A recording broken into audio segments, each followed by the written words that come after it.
My name is Philip Polly. I am the Policy and Practices Director for Respectability, and I'm so glad that all of you are joining us today for this interesting and a little different webinar presentation. It still connects to disability, it still connects to employment, but it comes at it through the lens of inclusion and the powerful role that congregations and other religious organizations can play in serving people with disabilities.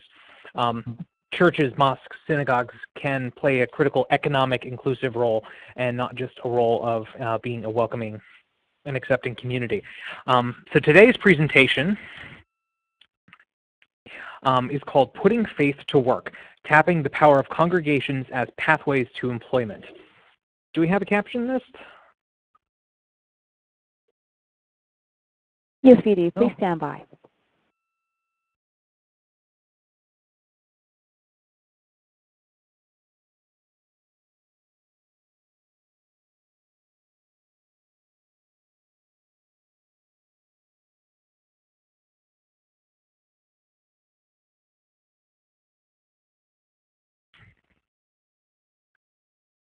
Here you go, Philip. It is now working. Excellent. A useful reminder that Murphy's Law, or the devil is in the details. As I was saying, today's presentation is about putting faith to work, and I'm joined by two wonderful individuals who have been working on these issues for a very long time and have a great deal of experience to provide and some great information to share with us today. First is Bill Gaventa, who is the director of the Summer Institute on Theology and Disability, as well as the director of the Collaborative on Faith and Disability, as well as a lot of consulting and writing roles. He has previously served as the director of Community and Congregation Supports at the Boggs Center on Developmental Disabilities, as well as the Associate Professor of Pediatrics at Robert Wood Johnson Medical Center in New Jersey until 2013. He now lives in Waco, Texas, and in his role at the Boggs Center, Bill works on community supports, initiatives in cultural competency, aging, end-of-life issues, supervision of programs in clinical pastoral education, faith community leadership, and inclusive congregational supports.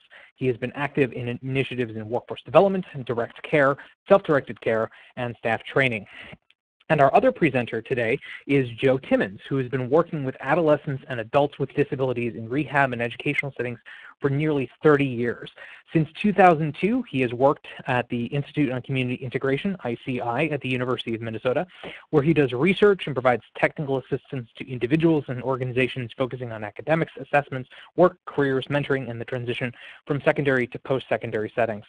Joe has a master's degree in rehab teaching and is currently completing coursework for a master's in social work. As you can tell, these are two very well-educated, very well-informed, and very caring and passionate leaders, and I'm so glad that they're going to be presenting their work today, which was brought to you by the Kessler Foundation, who funded this fabulous program. I encourage you to check out their website to learn more. And with that, we now turn to our presenters to talk about putting faith to work. Welcome, everyone. Glad you're here. This is Bill Gaventa, and let me just tell you that this little bit of the project the presentation comes out of a 4-year project, a 3 to 4 year project that was funded by the Kessler Foundation that involved 4 university centers of excellence, 4 UCEDs, Minnesota, Tennessee, Kentucky, and Texas. Tennessee was the Eric Carter in Tennessee was the project coordinator and principal investigator, and Joe Timmons and the folks at Minneapolis got a pilot grant before we started, for a year before we started the 4-state project.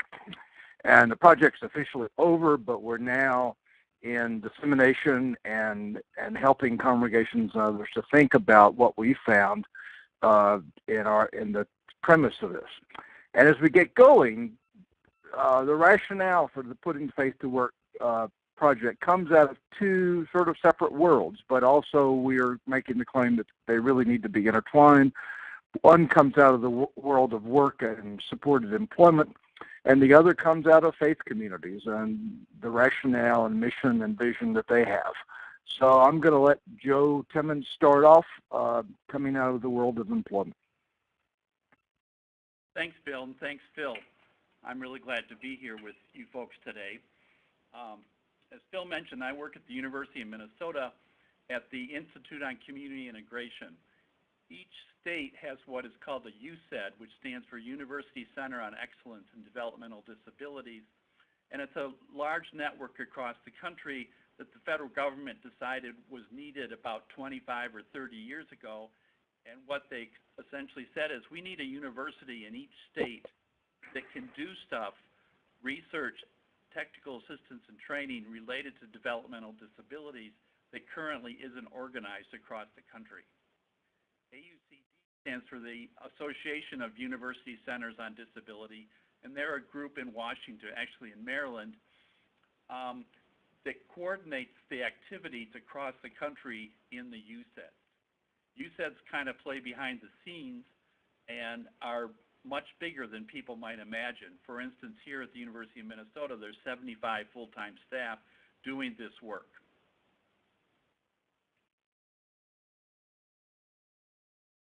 Every fall in November, the UCEDs meet, and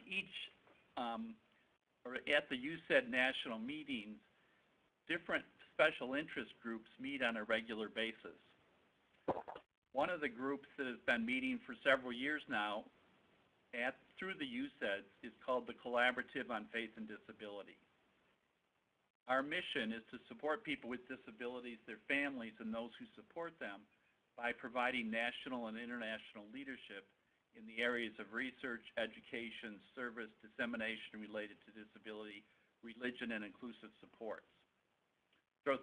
So through the Collaborative on Faith and Disability, we've engaged in a number of activities to promote faith and disability in all kinds of different areas.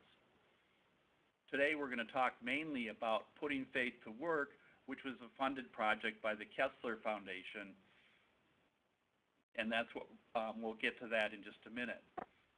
The Collaborative currently consists of 13 UCED partners, and we're beginning to connect with affiliated faculty and staff in seminaries and divinity schools, individual affiliated members, and partnering organizations. If you're interested in participating or joining up the Collaborative on Faith and Disability, please look at the AUCD website and follow up with that. For those of you that work in the field of disabilities, you certainly know that the employment rates of people with disabilities is certainly not where it should be. Because of these persistent and pervasive problems of unemployment, many people are not reaching their potential and living lives where their potential and their skills and strengths are not utilized.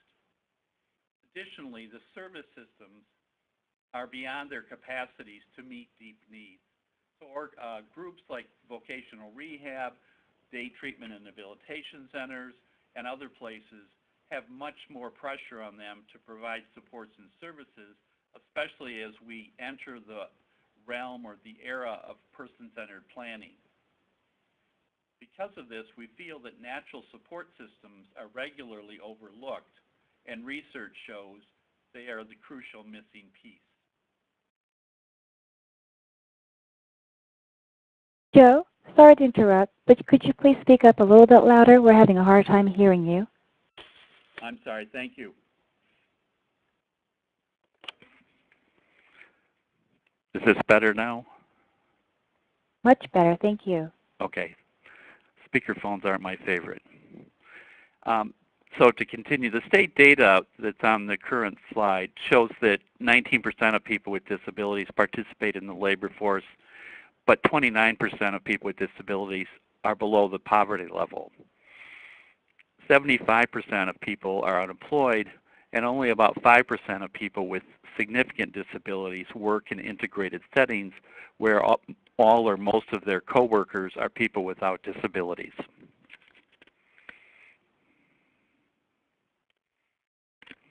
And for years we've known that there's a need for innovation, that formal expertise, resources, and services are one thing, but that we really need to extend out into the community and find more natural supports, connections, and personal commitment from people that may not know much about disabilities, but understand the value of hiring people with disabilities.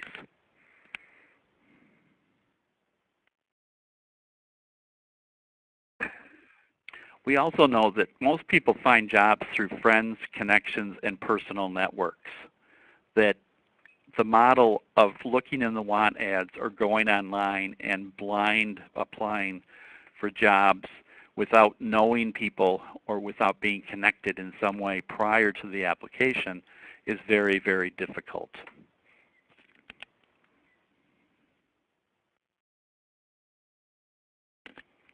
And through the collaboration and the work that we've done through AUCD, we've gotten an understanding that congregations, religious congregations of all kinds, are very natural places to access supports.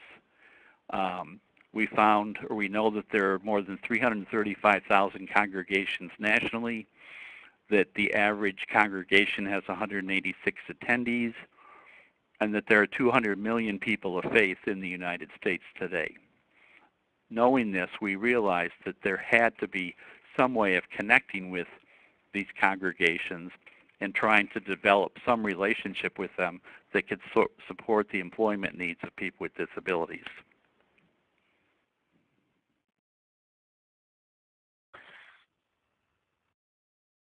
So Joe noted the number of congregations, and this picture with the four churches on four different corners in a relatively small town. America is sort of is a way of looking at that ubiquity that they are everywhere in a sense.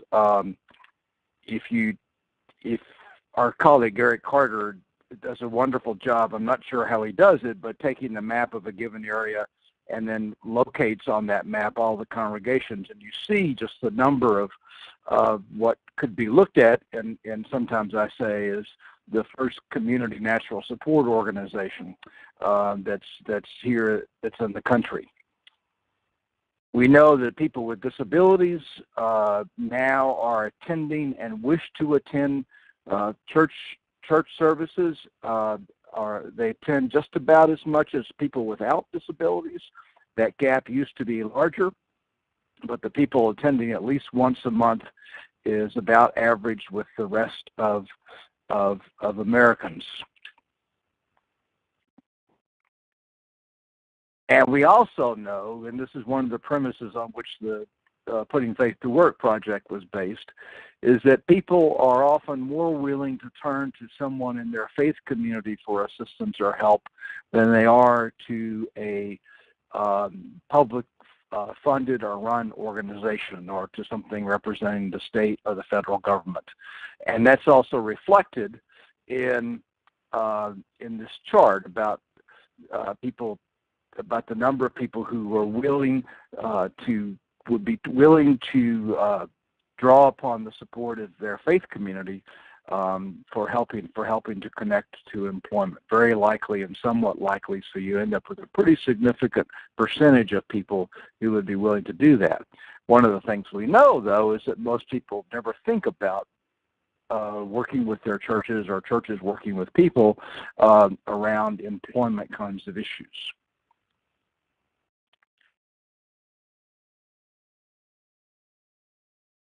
This is not advanced.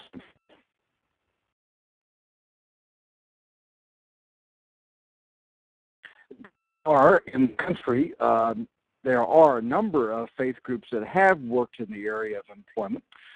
Some of them are now national in reach. Most of them are job ministries or programs that have gone across denominations, although sometimes you'll find employment resources and services within different faith networks like the Lutheran Services Employment Resource Services. There often, maybe in large cities, will be Jewish vocational services. Many of those vocational programs are like other employment and educational programs, but some, like Jobs for Life and Career Actions Ministries and others, are ones that specifically work through congregations, with congregations, to help people who are marginalized either by the economy or have been laid off or for other kinds of reasons, such as poverty or minority groups, to help those folks find employment as part of their overall mission. those national groups work through and with local congregations. But most of them, as we've talked to them and found out about it, they had not thought about including people with disabilities in their services and supports. But to come at this, if you're working with faith communities, we've got to be willing to look at this through the eyes of people in faith communities and the rationale, the theological or religious or spiritual rationale for why they might want to be involved and how this fits into their sense of values and mission and vision. In the Judeo-Christian tradition and also in the Muslim faith, work is both a gift and a responsibility. There are scriptural traditions that underlie faith traditions which affirm the importance of everyone using their gifts in service to God and community. Everyone's responsible for doing that, to respond with what they have been given in service to God and community, and that God's call to service is to everyone, no matter what their ability or disability. This is kind of one of the new edges here, is for people to help people in congregations, to help people in congregations think about people with disabilities also as people who are called to serve and to contribute both within their faith community and in the wider community as a whole, and not simply to see people with disabilities as recipients of services and supports. There are biblical traditions in the Old Testament. Communities or our nation's righteousness was frequently judged by the ways it treated those at the margins. It was not an issue just of care, but of justice and of opportunity. And in an economy that was primarily agrarian, farmers, who were the major employers, were commanded to leave 1/10 of their field so that the widow and the orphan might harvest their own food. That's one of the stories in the Old Testament that has intrigued me for years, and one of the reasons we got involved in doing this.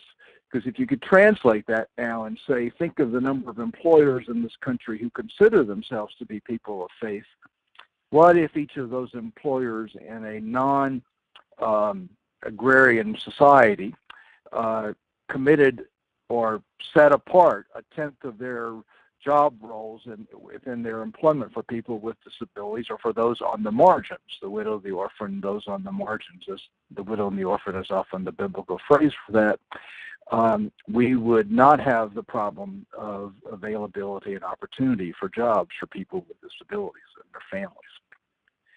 The other vision in the Old Testament Judeo-Christian tradition was that everybody belongs in the community. When the return from exile was happening in the Jewish story, the people, including the blind and the lame, everybody was going back to Jerusalem. Everyone was to belong. All had a part, and to be faithful in both Jewish, Christian, and Muslim traditions is to integrate that faith into the realms of daily, personal, civic, and economic life. They don't separate those areas like we tend to do in the modern times. Talmud specifically states, no labor, however humble, is dishonoring. And one of my favorite sayings from the Talmud is, though it's not incumbent upon thee to complete the work, you must not cease from pursuing it. If the work is great, great will be thy reward. I think the wonderful phrase that says we're not just because a job is huge doesn't mean we can stop, or we should just stop trying, but we should keep on pursuing. In Islam, work comes with dignity. No one enjoys a meal more than a person who actually gives their time, effort, and labor to go out and provide a way to take care of themselves and their families.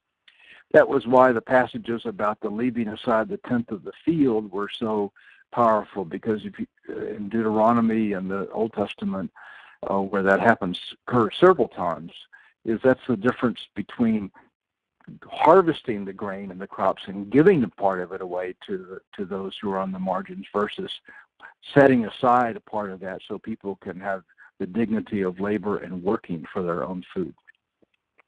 And Muhammad was asked what kind of earning was best, and it replied, a man's work with his hands in every lawful business transaction.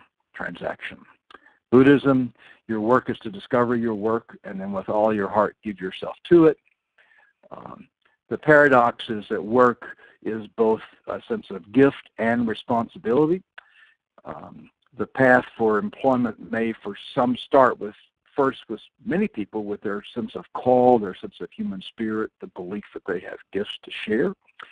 And way too often people with disabilities do not see themselves, or our society does not see them as people having gifts to share.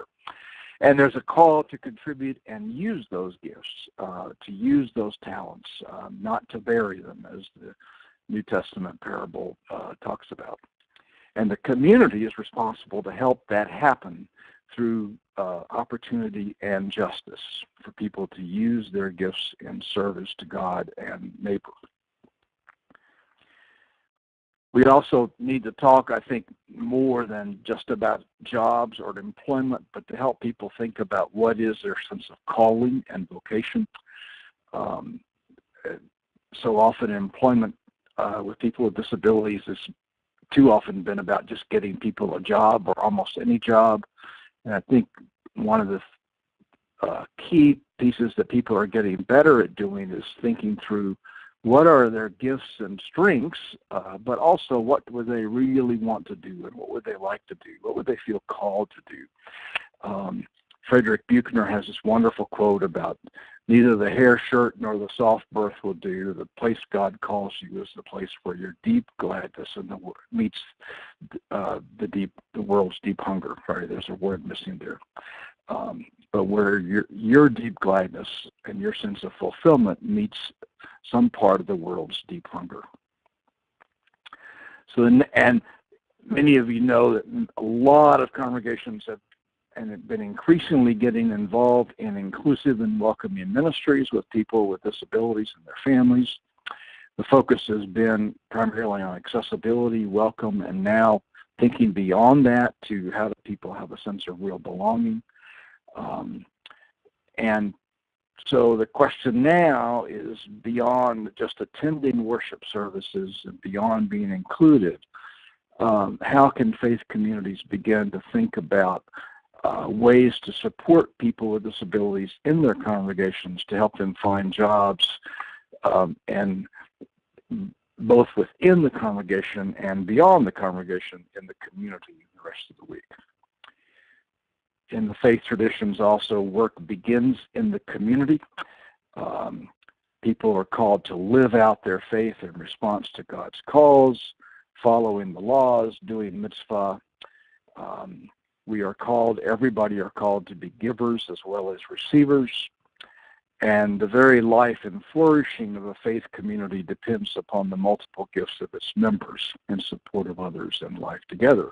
There's the same kind of vision of that about a community and a society, that our community life depends on using everyone's gifts, particularly in the person-centered planning and community building work that's been going on for the last couple of decades.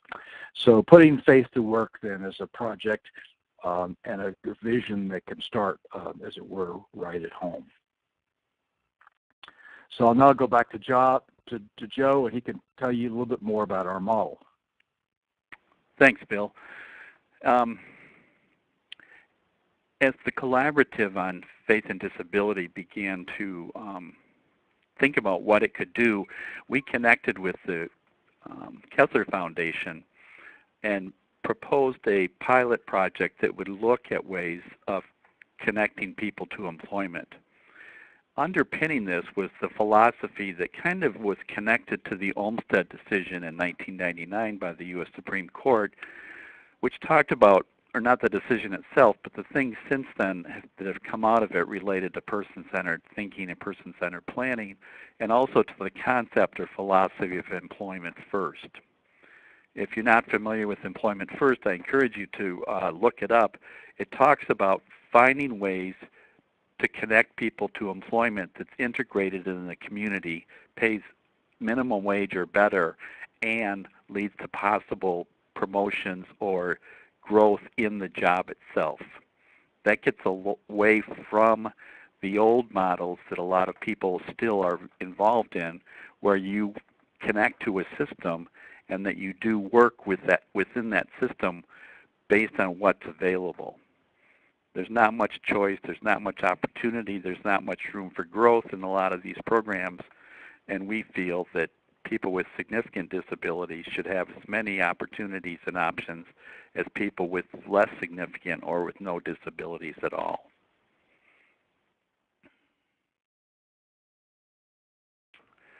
Here's a picture of a congregation, and if you think about it, all the people in that congregation have what we call valued social roles in the community.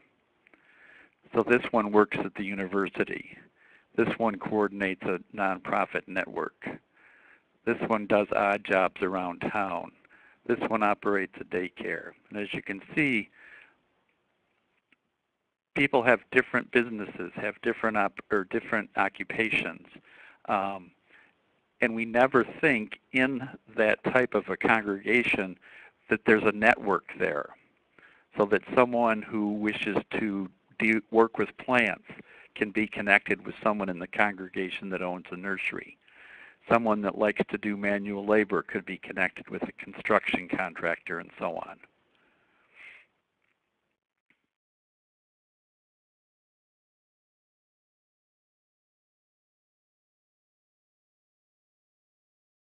I love those slides because they have all those thought bubbles, and people are thinking about what they do and what their valued social roles are, but I don't think many people make connections to who's sitting next to them or who's down the aisle. The Putting Faith to Work model, which started about 5 years ago, started out with looking at the community settings that congregations take place in. We also wanted to make some connections with businesses and employer networks, civic groups, nonprofits, other churches, synagogues, mosques, schools and colleges, friends and relatives, other associations. So collaboration was the key part of this, using the congregation or the religious organization to be the conduit for this. The people on the project from the 4 USEDs in Texas, Kentucky, Tennessee, and Minnesota provided training to the congregations. Then we got into technical assistance. We made linkages to services and resources and made connections with other congregations.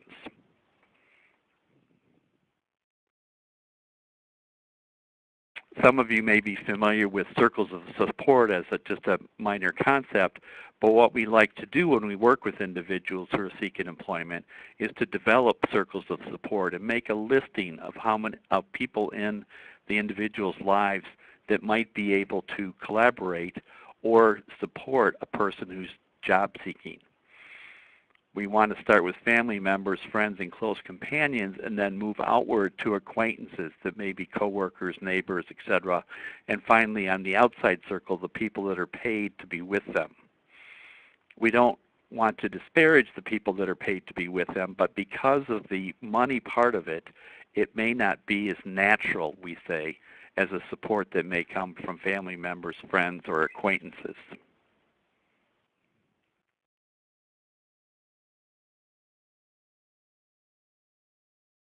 I need to move on. Okay. So essentially, what we did with what we've done is think about congregations as people, as one of the magical mysteries, I think, and wonderful things about faith communities is their capacity. It doesn't always happen. Is their capacity for a group of people within a congregation or a whole congregation to care, to organize care around an individual or family who needs some help. That happens in multiple smaller ways within all congregational communities. But to take that kind of ability of a group of people to care and to circle up, as it were, around someone, and tap and connect that also to the social capital that's in the congregation, thinking about the rest of the members of the congregation as people who are out in the community as employers or employees, that these could be people who would help a small committee working with a person with a disability or a small circle, help them with the task of helping build specific skills, but most of all the networking to find the kind of specific opportunities for a person with a disability, either to have a job trial, to have a fair chance to interview, to maybe to serve as an intern, excuse me, or to work in other ways in businesses. So you think we worked on building an innovative kind of project or circle around one person. Then we recruited also congregations through people with disabilities and family networks in the 4 sites. The sites also put word of mouth out through, announced it through disability networks, and in some places it began from helping a young adult within a congregation through the transition from school to the young adult life and to work.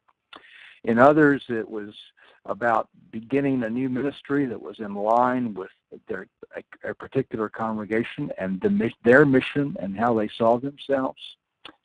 For other ways of recruiting, and Joe will talk more about this in a minute, about using current employment ministries or a job club that met in their church. But some congregations, a number of especially larger congregations, have special ministries programs and departments. Many of those were started decades ago now, and many of those folks who grew up in those as children or adults, and we see that putting faith to work is one way for them to think about helping people who are now adults take more inclusive and responsible roles in the community. The putting faith to work is also another way of tapping the gifts of the members of the congregation to help in new ways. People who are employees or employers and congregational members may have never thought about using their skills and gifts around what it means to be an employer or an employee as a ministry or service to help someone else. And it also started from agency invitations to congregations to collaborate. So a number of different ways were in the project that our sites use in the project to recruit congregations and people with disabilities. One of the key things in putting faith to work was that it was not designed to be a traditional supported employment training program for professionals. We weren't trying to find people in congregations and put them through supported employment training, but it was a kind of blended approach to see that congregation and the people within that congregation as having gifts that they would like to use to help someone find employment. That various sites did it through face-to-face personalized training to meet the questions that those individuals had and that particular congregation had. We also let people know about quality internet-based options for training. And one of the key roles were the people at each of the 4 USEDs who provided the technical assistance and the problem solving to the circles within these congregations as they started and moved through beginning their ministry and mission our service in this area, as well as in connecting congregations who were involved in the project with one another. So this is not about trying to help a congregation to become a supported employment agency, but it was about building on the commitment, gifts, and skills and connections of congregations within the wider community.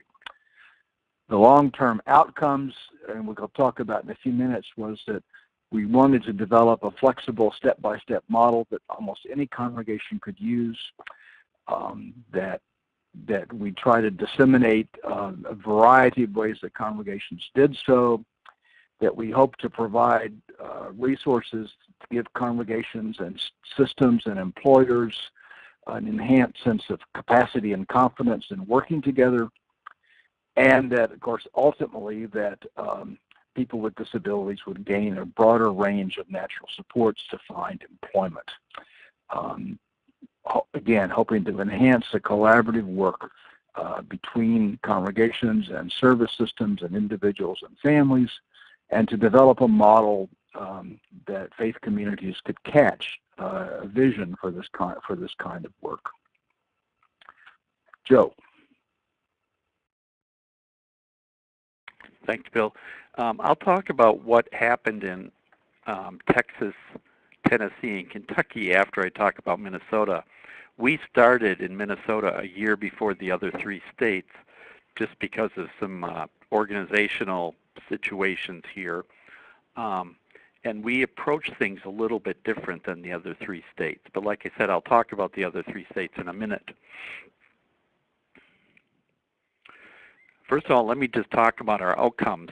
I worked on this project about a third of my week, so it was maybe 10 to 12 hours a week that I worked on this project, and then my supervisor, Derek Nord, was on it about 1 or 2 hours a week. So it was a very small project in terms of resources and time committed to it, but we think we did really well in terms of outcomes.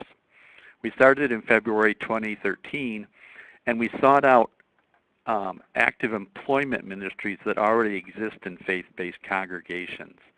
In Minnesota, fortunately, there was probably about 15 or 20 faith-based organizations that had job clubs or other types of employment ministries for people without disabilities. Some were very formal and very structured, meeting once or twice a week on a regular basis, and kind of catered in a lot of ways to white-collar employees, people that had been laid off recently and that had administrative jobs or jobs in professional settings like banks or law offices or so on. Other congregations in Minnesota that have job clubs or employment ministries serve more of a wide range of clientele, including young people just starting out and other people that worked in manual labor or in white-collar jobs, like I say. In the winter of 2013, I approached 10 different congregations that had employment ministries in place. 5 congregations agreed to participate, and there was a large variation in size. 2 of the congregations had over 200 participants a year in their job employment ministries, and the other 3 would average between probably 5 and 15 people a week, maybe serving 50 or 100 people over the course of a year. All 5 congregations had a limited understanding of disability issues. In fact, one of the places that I ended up working, when I first approached them, the pastor told me that they didn't have anybody with disabilities in their employment ministry. And I think when I found out later, what he really meant was they didn't have anybody that used wheelchairs or had a visible disability. After I spent more time talking to that group, they got a better understanding of the fact that disabilities are often or usually hidden, and that many of the people they served indeed had disabilities related to mental health or learning disabilities or autism or Asperger's or other hidden disabilities. In the time I worked on this project, which was about 3 years, 40 job seekers with disabilities found full employment. Almost all of them were full-time. I also happened to work with over 100 job seekers without disabilities who participated in groups that I was running or developed time with thinking about people's strengths. One of the reasons we did that was because when we talked to people about disabilities, especially older adults, many of them didn't even know they had a disability. So the fact that I worked with job seekers without disabilities really hinged on the idea that maybe some of these people with hidden disabilities might find out about the fact that they do have a disability, or at least might want to know that they have a disability. So it was a very interesting process from the standpoint that we would approach people who were having significant barriers to employment and talk about their strengths and also some of the barriers they were facing that turned out to be hidden disabilities or things related to that. Depression was a very common issue with the people we worked with. Our intervention was we supported congregation staff and volunteers and I worked one-on-one with participants who needed extra supports. And that could amount to assessments or career counseling. I also moderated some groups at 2 of the congregations related to strength and resiliency. Those were open to anyone who participated, and often were a mixed group of people with disabilities and without disabilities. I made a number of referrals to vocational rehabilitation, the Social Security Administration, and to other community-based organizations that supported people with barriers to employment that I couldn't help directly because they needed more services. We also help refer people to healthcare providers, both mental and physical, when some individuals, for instance, had been in a job search for a long time and began to develop depression or anxiety because of financial conditions or so on. And then we also supported other disability awareness efforts in congregations.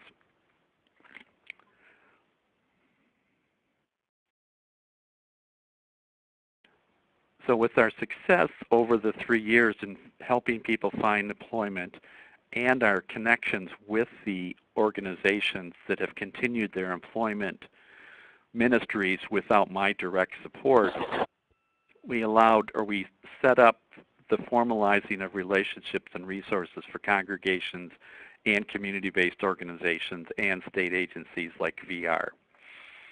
We continue to consult with the original faith-based organizations. I do presentations 2 or 3 times a year at some of them about strengths and resiliency, about developing strategies for overcoming barriers and so on. And I continue to serve as a volunteer on a disability awareness committee at one congregation. We also continue to work with the national network to develop other opportunities, such as this webinar, to share the information that we learned for the project. We know that this approach holds great promise and that the success we had can continue without our direct involvement, because we know that the people at the employment ministries we worked with are able to make connections without my participation. We also feel that congregations have benefited a great deal because they have found ways to be more inviting to people with disabilities as they come to their employment ministry. Several of them hang around and end up coming to the congregation on Friday or Saturday or Sunday for services. We know that this is new territory for individuals, congregations, and service providers, but I can't think of a single relationship that I was involved in helping build that turned out to be sour. All of the congregations, the individuals we worked with, and service providers all seem to appreciate the activities that we engaged in and continue that to this day. We also learned that congregations move at a different pace. Some were much more interested in me being involved in their employment ministries, and some were a little bit reluctant, but after they saw that I was there to support job seekers and not to change the way they did things necessarily, it seemed to work very fine. I should mention that 5 of the congregations I approached in 2014 looked at me befuddled and said, "Oh, we don't think we could use you at all." And because I had other congregations that were interested in working with us, I said, "That's fine, I'll try back another time." And I think that those congregations missed out somewhat and probably understand now that what we tried to do would have been helpful to their situation and not become a impediment or a barrier themselves. We also found that building capacity and continuity of support among volunteers is a challenge. The more the people spent time volunteering, the more willing they might be to participate, and that employment ministry volunteers that only worked an hour or 2 a week didn't have as much incentive to get as involved, but a few of the congregations that had employment ministry volunteers that worked several hours a week, like 5 or 6 or 7, were more interested because they had more time. I was going to mention that in Texas, Tennessee, and Kentucky, most of those projects did not have easy access to existing employment ministries. We couldn't figure out if Louisville and Austin and Memphis or Nashville were just didn't use job clubs or other employment type programs for people without disabilities.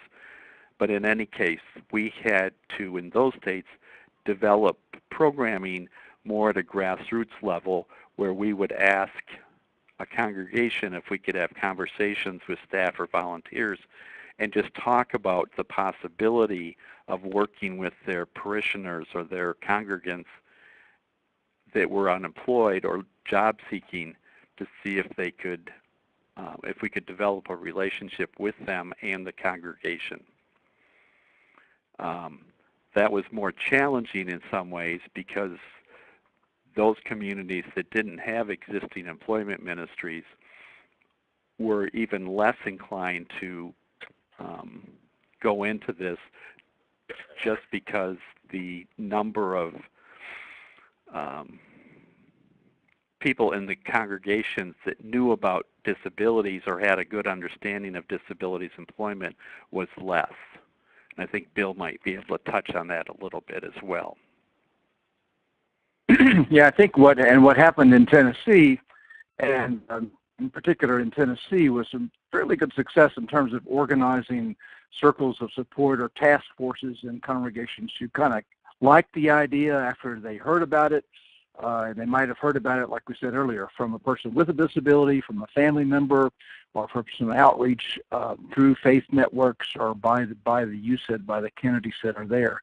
And it meant, again, nurturing those task forces and groups, and with the key lesson, again, that every congregations move at their own time and speed, and that people who are working from outside the congregation to help them with this as a technical assistance role, which could be a job, a job employment program or supported employment program or some other kind of person from a systems perspective, really have got to learn to respect the culture of each individual congregation, because and especially when you go across different cultures and ethnic groups, faith communities do not work the same.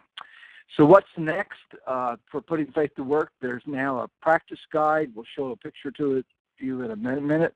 There's an online portal through the Collaborative on Faith and Disability for some of the resources you're going to see briefly.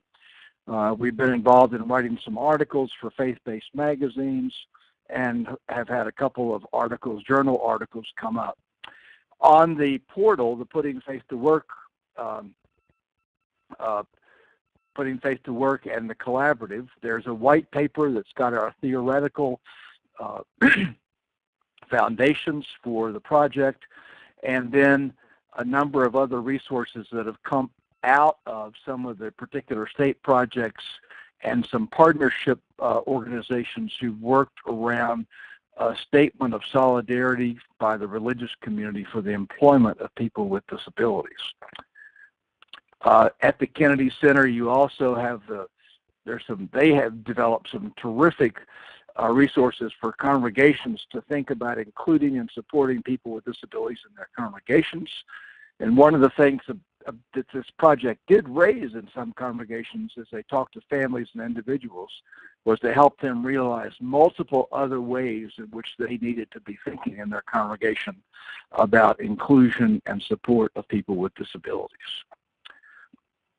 The statement of solidarity was done by the Interfaith Disability Advocacy Network that has been connected to the American Association of Persons with Disabilities. That's on the website as well as on the AAPD website. And they have developed some things like some bulletin inserts and some suggested steps for congregations as well. this is the manual that came out of our work. It's about 100 pages long. You can order it through the Putting Faith to Work resources pages on the Collaborative on Faith and Disability website. And it really comes out of, it's kind of a manual that comes out of what we did, and it's trying to say essentially these were our best practices. Lots of different individual efforts around the country we know now of congregations doing employment. I hear about more of them every day.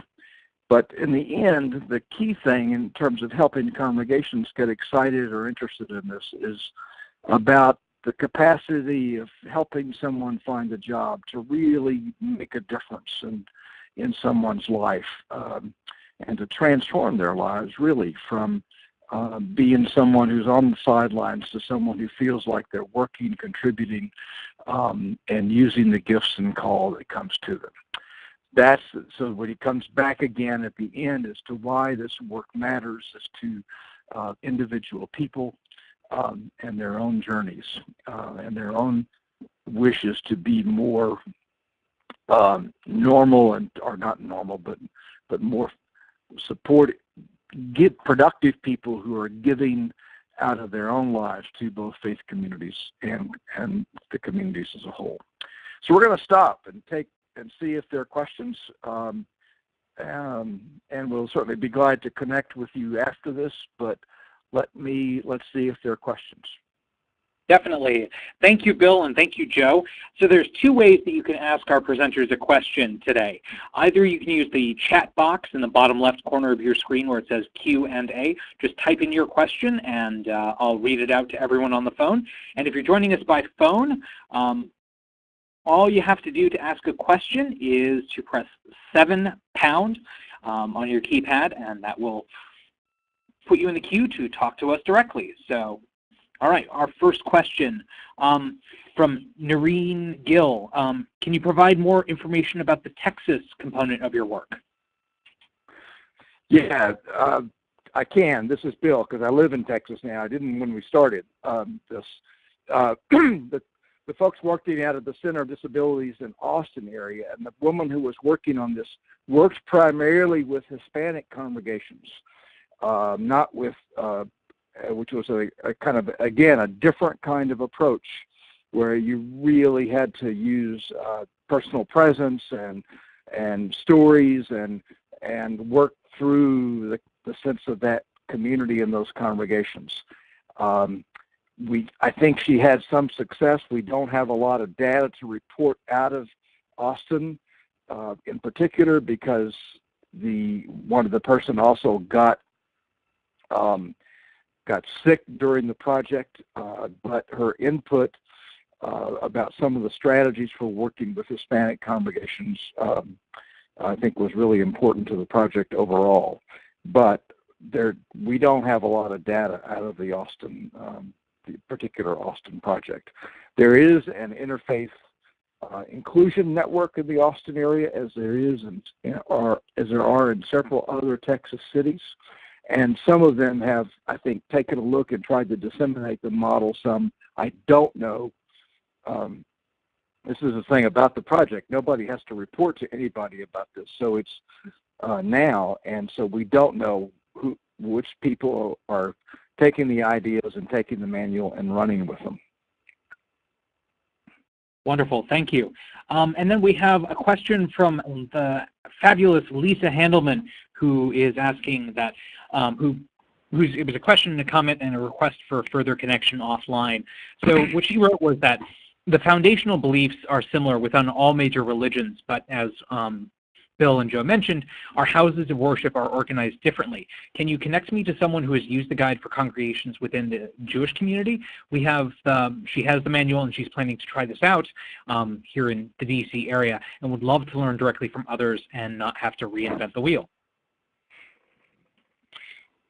That's a really good question. In Minnesota, there's an organization called Jewish Family and Children's Services that does their own type of employment ministry for people with disabilities, and I met with them several times over the course of our project and really got information from them about how we could make connections better, and they got information from us as to how we were going about our recruiting and so on.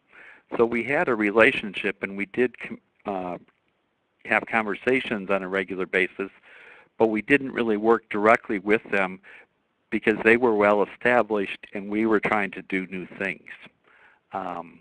So unfortunately, we didn't really do things together except have these conversations. If we had had more time and more money, I think we would have gone out and tried to connect individually with some temples and synagogues. But again, because Jewish and Family Children Services is such a large organization, they seem to be well connected to folks in those communities. Gotcha. Noreen, I was asking. Oh. There's also go ahead. a national network, leadership network around disabilities that not about a month ago had a webinar about the Putting Faith to Work project. And so contact me if you'd like to be put in touch with those folks. I think there are other people in places that are beginning to look at this. I know there's been some interest from the Roderman Foundation in Boston about employment issues as well. So we can put you in touch with some, hopefully with some synagogues or Jewish communities that are trying to work on this model. There's a woman here in Minnesota named Shelley Christensen. She used to work at Jewish Family and Children's Services and now is an independent consultant. She would be a great person to look up because she does national things with Jewish organizations and really has put a lot of thought into connecting people with disabilities in the Jewish communities across the country. Fabulous. So, and I know Noreen was also mentioning potential further connections to other kind of traditional social services, such as Catholic ministries. So I want to kind of approach this in kind of a different angle and talking about statistics and disability employment. I know from the Bureau of Labor Statistics that I think it's about 10% of those people with disabilities who do have jobs are self-employed or are entrepreneurs. And so I'm wondering is if there was any way that you could, if this type of project could look at entrepreneurship as a model for disability employment. Great question. I know a couple of stories of congregations who've helped to do that in terms of helping support a person within their congregation in their own micro business, so to speak. One of the ones I know is a Mennonite congregation, and their story was written up in a small booklet that the Mennonites have published around caring congregations and stories out of caring congregations. The Mennonites also have a kind of wonderful model for a circle of support for people with disabilities within their congregations.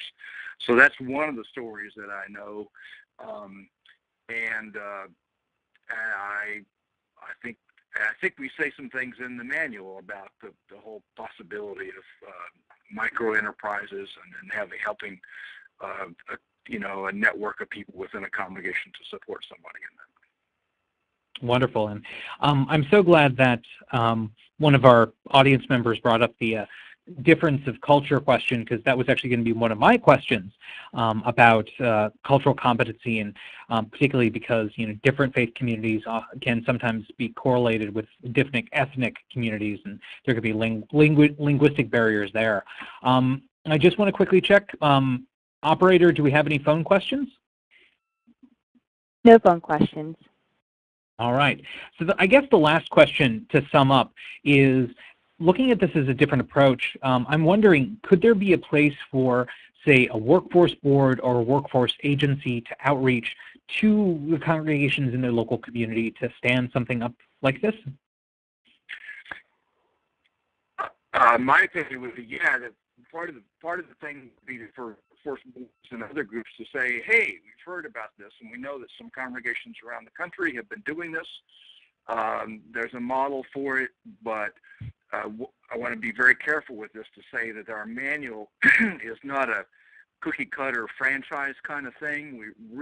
You're working with individual congregations who are going to find their own ways, and so part of the idea is to capture the vision and the image, the vision of a congregation helping to support somebody in this way, and then helping a congregation do that in their own way, and